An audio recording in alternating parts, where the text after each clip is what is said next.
अहमदनगर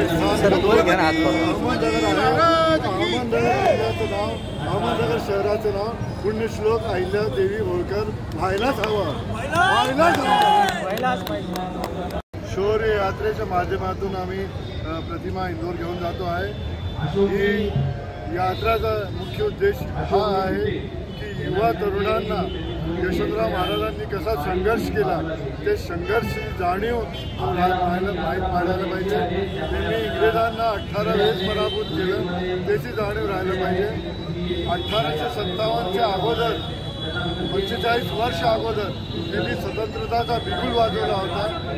खरं म्हटलं तर प्रथम स्वतंत्रता संग्राम 1805 मध्ये झालं होतं। ते महाराज यशवंतराव होळकरांनी सुरू केलं होतं।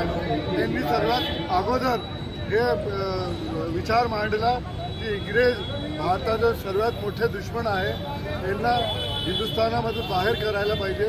हे सर्वात पहिले कोणी ओळखलं असेल तर महाराज यशवंतराव होळकर प्रथम यांनी केलं आणि पूर्ण विश्वचे विजेता इंग्लंडला 18 वेळेस पराभूत करणं काही मामूली गोष्ट नव्हती। जितके पण सेनापती ज्यांनी विश्वविजेता झाले त्यांना यशवंतराव महाराजांनी पराभूत केले। असे महाराज यशवंतराव शूरवीर शौर्य त्यांचा प्रथम अश्वारूढ प्रतिमा इंदोरमध्ये स्थापित होत आहे। ती गौरवची बाब आहे आणि ही प्रतिमा पुण्यापासून इंदोरपर्यंत नगर शहरामध्ये यशवंतरावजी होळकर यांची शौर्य यात्रा ही पुण्याहून इंदोरकडे निघाली असताना आज नगर शहरामध्ये त्यांचं या यात्रेचं स्वागत करण्यात आलेलं आहे। आणि या यात्रेच्या स्वागताच्या निमित्तानं आताच आपल्याला त्यांनी माहिती दिली की या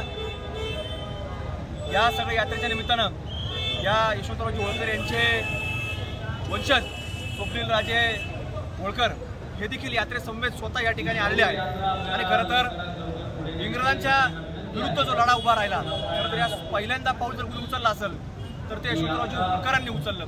आणि एकदा नाही दोनदा नाही तर जवळपास तब्बल 18 वेळा यांनी इंग्रजांना वेगवेगळ्या मार्गानं या युद्धामध्ये हरवलेला आहे।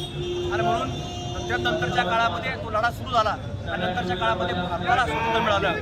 पण हे सगळं हे पूर्ण होत असताना आज आपल्याला कुठेतरी हे सगळं पाहायला मिळतं आणि या पुढच्या पिढीला कुठेतरी या सगळा वारसा मिळाला पाहिजे। म्हणून एक शौर्य यात्रा ही महाराष्ट्रामधून आज सुरू झाली, MP मध्ये इंदोर या ठिकाणी चाललेली आहे।